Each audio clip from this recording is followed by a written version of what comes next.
everyone, welcome back to another episode of A Wrinkle in Time. This is Lucid, I'm playing MA-Agartha, and we are hopping back into the game on turn 45. It is early winter in year 4. We have a message from Vanarus, which says he's taking back 34 soon. We've been having quite a few battles. I'll go through the spells real quick. We've got another Marble Oracle, we have a Golem, we have another Olm Conclave, and we cast Twiceborn a few times. Again, we are working on that payroll. Let's go watch some battles. So I think this is going to end in tragedy, actually, if I recall. Yeah. What is going on? Why is this battle so slow?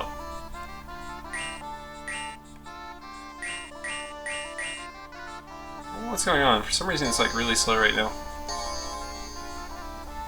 Okay, so we're going to kill all these revelers, and then we're going to march in. And they've cast Gift of Hair, so they have really good aim. And they're going to start hitting me with Vine Arrow. Something is very strange that it's going so slow. I don't know what the hell's going on. It's almost like it's out of memory.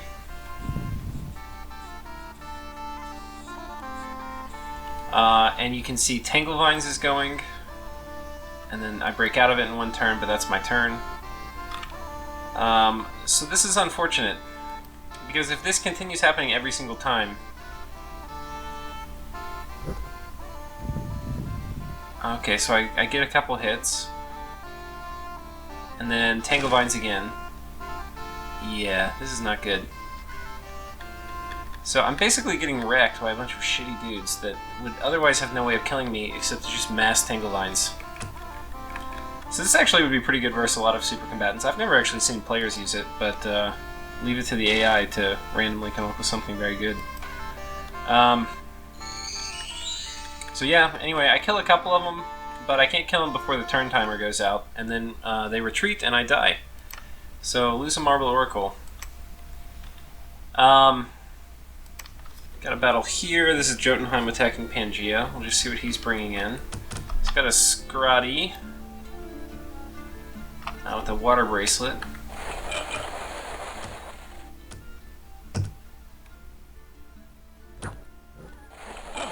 And Falling Frost is what he's scripting. Interesting. So it is important if I do fight Jotunheim, I probably do want to make sure I have cold resistance, which my troops don't get naturally. Pangaea is attacking me, which is a bit annoying. Don't know if he'll be able to kill me. No, he's summoning... Can we kill that dude, and then can we kill this guy? It does not appear so. So Pangaea has successfully taken this province from me, which is annoying. But for whatever it's worth, we are going to run in and suicide on it.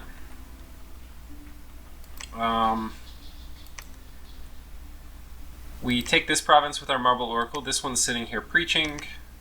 We have successfully taken this fort. Let me go ahead and show that battle. I don't think there's many troops in here. Yeah.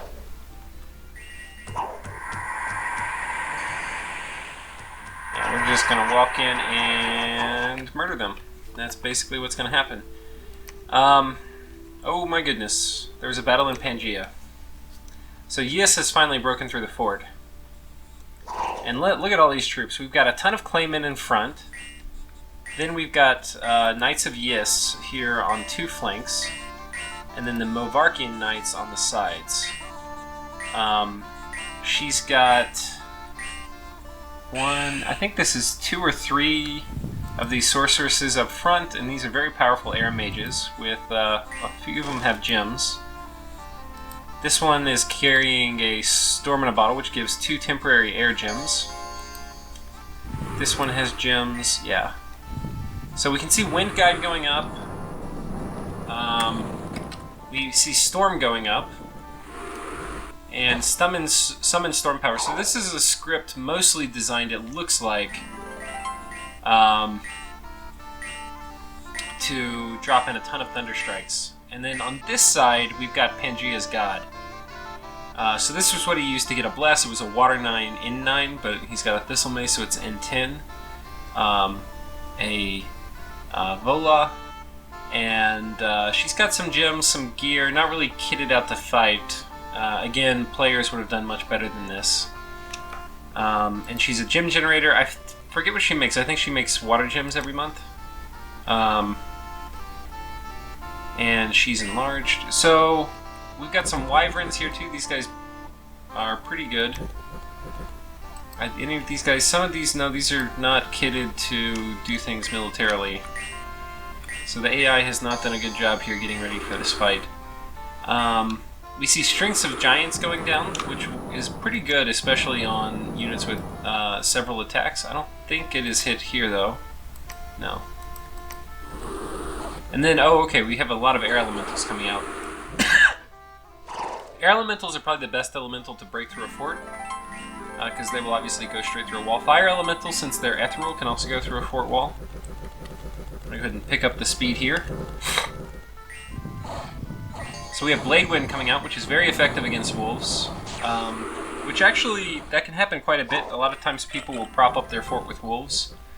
So Blade Wind can be good if you know that's what you're going to be fighting. And then we have Thunderstrike coming out as predicted. Air Elementals running into the back, causing a bunch of chaos. And where's the Vola? The Vola has run to the front. She is not fatigued out yet. But she only has 10 protection. She's definitely going to fall very quickly to all these knights. Desiccation, though, which is going to damage her fatigue. So far, she's holding up pretty good, actually. Desiccation again going. But this regeneration is working pretty well on her. There, okay, there we go. So one of the Movark Knights you can see got in here, and that one is going to do a lot of damage every turn. There's more. Yeah.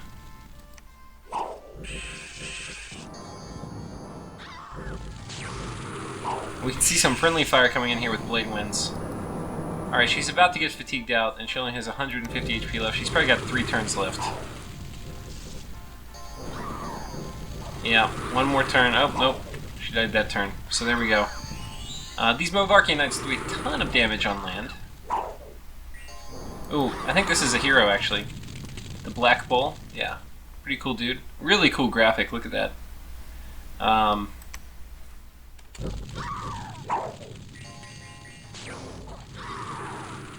And we have a White Mage, which be interested to see what he did. Huh, I don't know who the base mage was there. There we go. So that is that. Pangaea's capital is now fallen. I guess the player may not have thought they could have won that battle, or could have won that battle. Probably possible. Especially, you know, I would have definitely tried turning this girl into an SC. If she has fire protection and quick, you know, it's possible. Knights of Movark are going to be really hard to SC against, but it is possible, probably.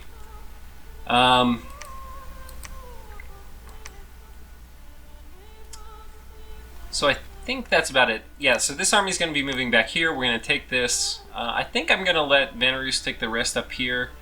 And I know that these episodes have been a little slow. That's why I've been going through so many turns.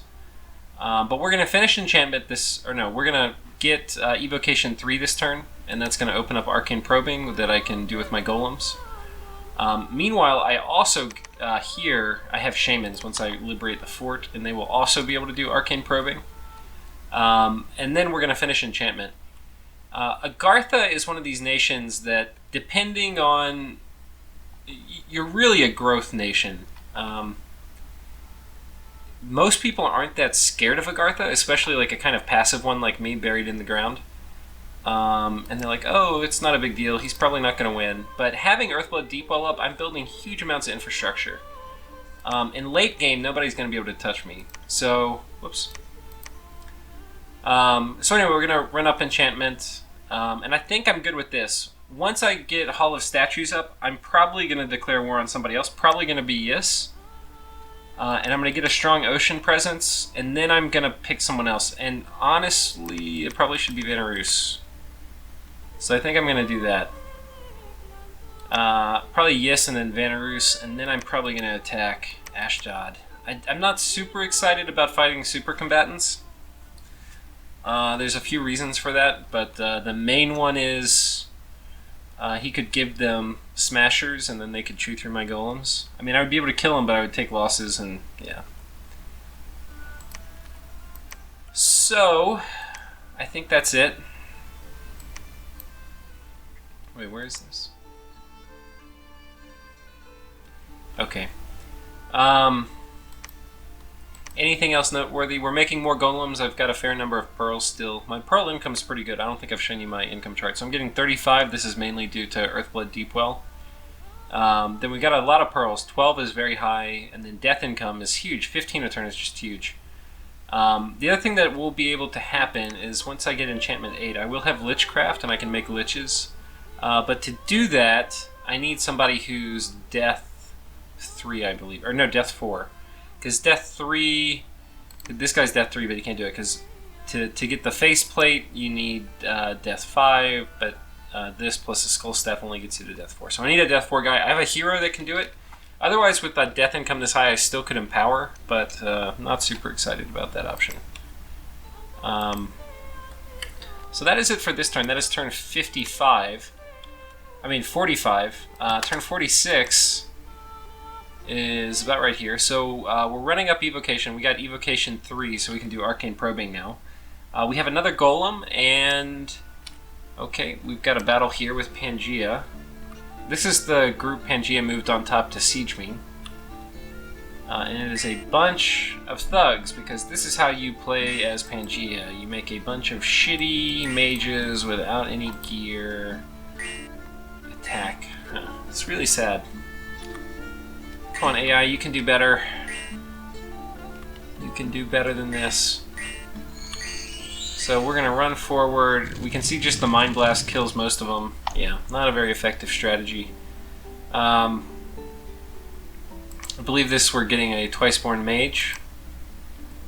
We have Dryads right here. I think they lose this. We'll see. Pangaea attacking Venerus. Dryads could win. I don't know. It depends how they're scripted. Nope. The first one retreats. The second one's probably going to HP route after they killed these. Oh, they've gotten the first knight to run. Oh, these guys ran too. How about that? No, that's really lucky.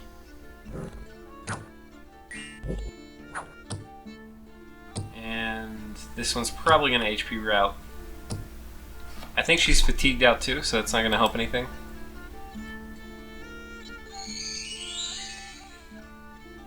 Poison Touch. Interesting choice. Tune of Fear. Okay, we could get... Their morale's only 4, and she does have awe. Oh man, this could totally work. That Tune of Fear is really doing a lot of work. The awe, every time they flash, is the awe working. So they're unable to hit her, but she is totally fatigued out. And they're about to rout. Probably only got a turn 2, or 2 left.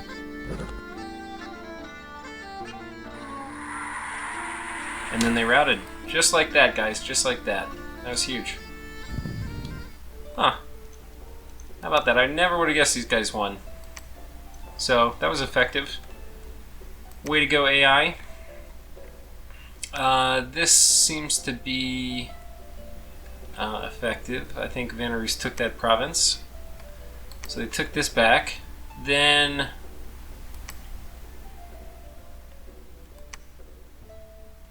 We'll watch this real quick. This is Pangaea attacking, yes. So Pangaea has a bunch of these War Shamblers, which are okay, and then this is just PD, so I'm pretty sure... Oh no, there's some of Arcane Knights. Not gonna turn out well. Okay. So this is kind of cool. Some adventurers are fleeing from the forest. This is a really cool event. You get a bunch of adventures. In this case, I got a bunch of nature ones, and the nature ones are the best. I think you get 5. And they're random which ones they are, but the nature ones are the best because they're also healers. And I'm a nation that has old age units, so my golem crafters, I can get these in the same province, and I will get rid of some afflictions, which is pretty damn cool.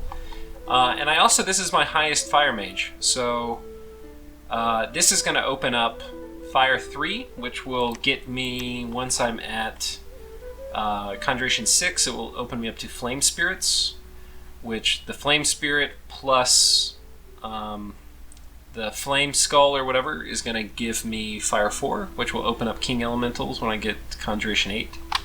So this is how, this Fire 2 is all I'm going to need to climb up Conjuration because I have the Fire Death Crosspath. So this was actually a really fortuitous event for me. This is actually a story event too. I think next turn, if you put enough units in the same province as this, then it'll trigger a battle, and then yeah, you get like an item if you win it. Kind of cool. And most importantly, we got Golog the Decrepit, which is one of my heroes. And honestly, taking Turmoil Luck, I should have gotten this guy sooner. But he's pretty sweet. He's normally Earth 3, Death 4. I got a Skull Staff on him. And I desperately need him to break into high-level death.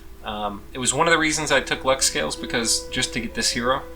Because he is your way to break into high death. Unfortunately, he's very old age. He's 838 with an old age of 500, so he does get afflictions. And he has recuperation. This was added as part of Worthy Heroes. But unfortunately, it doesn't work, because recuperation does not heal afflictions given by old age, for anybody that wanted to know.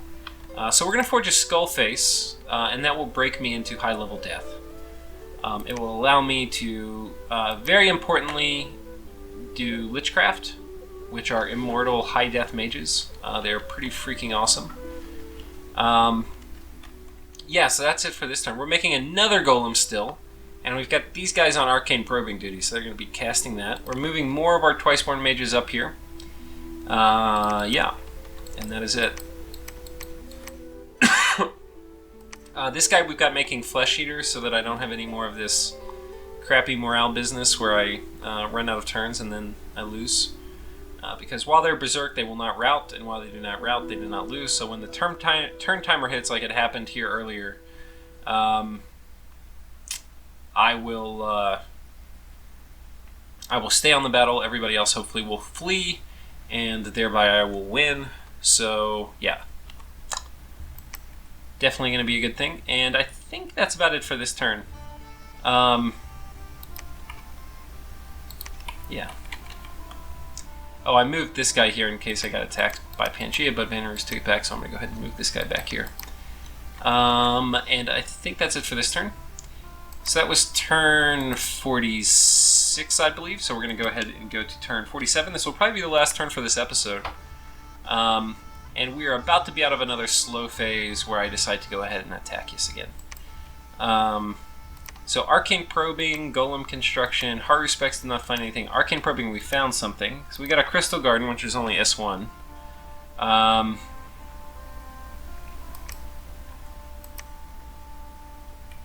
That's not really worth watching. None of this really looks worth watching. We'll watch this one.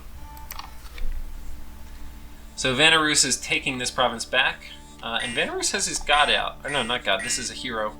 This is a kind of cool hero. He makes gold, and he gives resources. So it's kind of like a hero that would sit in your fort. On him, he has a cursed blade, and I think this comes with the hero. But importantly, it has leg chop, which is area of effect, and it gives an affliction. He is a berserker, and he reduces unrest on the province he's in. So this is definitely like somebody to sit in your fort. Which would be kind of cool. It would be cool if Worthy Heroes maybe had more of these for particular nations that are weak.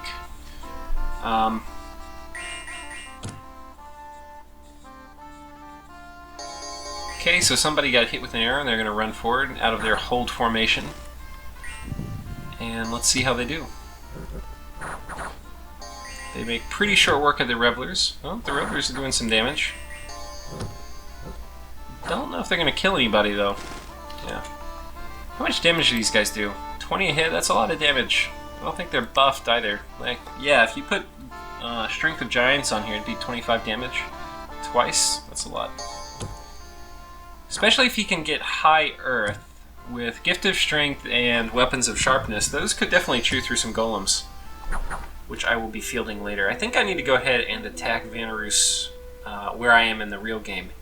which I think is around turn 55, so I'm about 10 turns ahead of this. And here we go.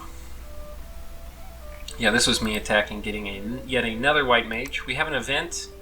This is the story event that follows from getting the adventures, where you need to lead an army in here. Now, I could get it just by recruiting these guys. I think you have to have 10 of them.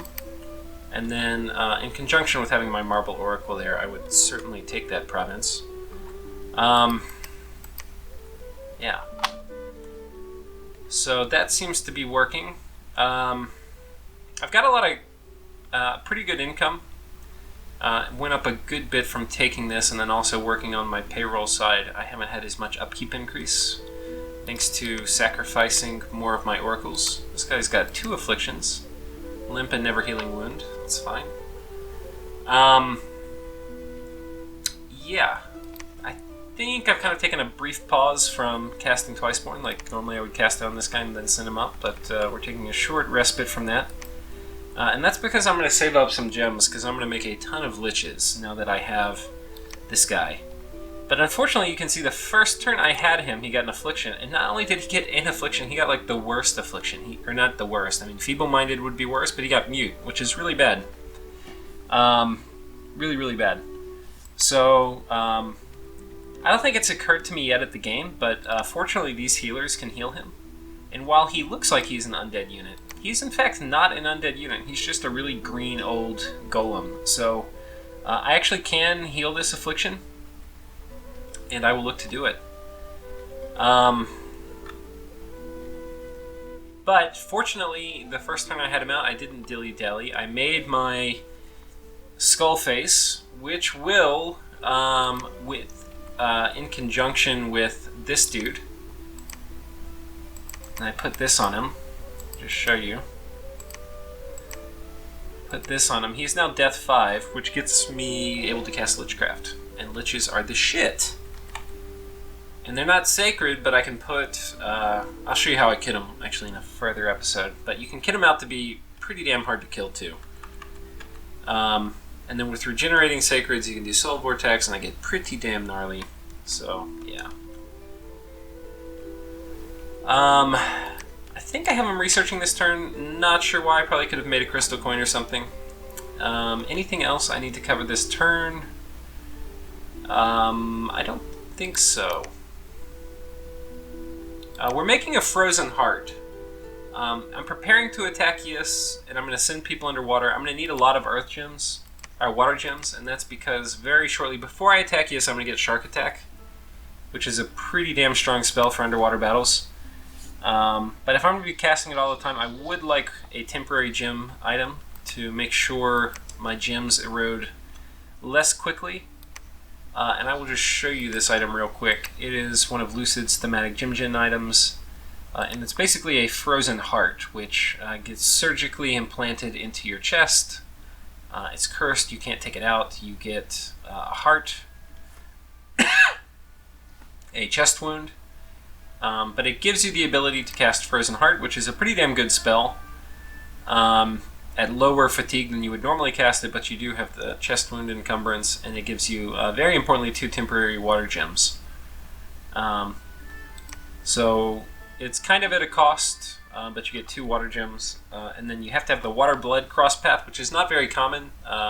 Niflheim has it, or the Jotun kind of themed races typically have it, but otherwise it's not very common. I can't really think of many other races with it.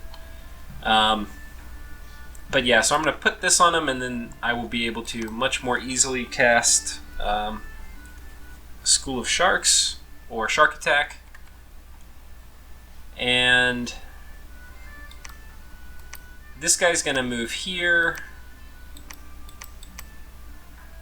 This guy we've got already equipped with a Flesh Eater, and I think I probably could... I haven't put another miscellaneous slot item on him, but I probably could. Yeah. So anyway, that's it for this turn, and thereby it for this episode. We're basically going to hold up, and we're going to prepare to attack on all these provinces, and we're going to launch into Yis when we are ready, which will be... I should have actually had it last turn, but I didn't do my research quite right. Which will be once we have a couple castings of Hall of Statues, which I'll have next turn, and then Conjuration 6, which will only take me a hot second.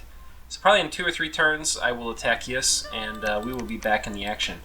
And I'm going to beeline it straight probably for Yis's throne. So thanks everyone for watching, and I'll catch you next episode.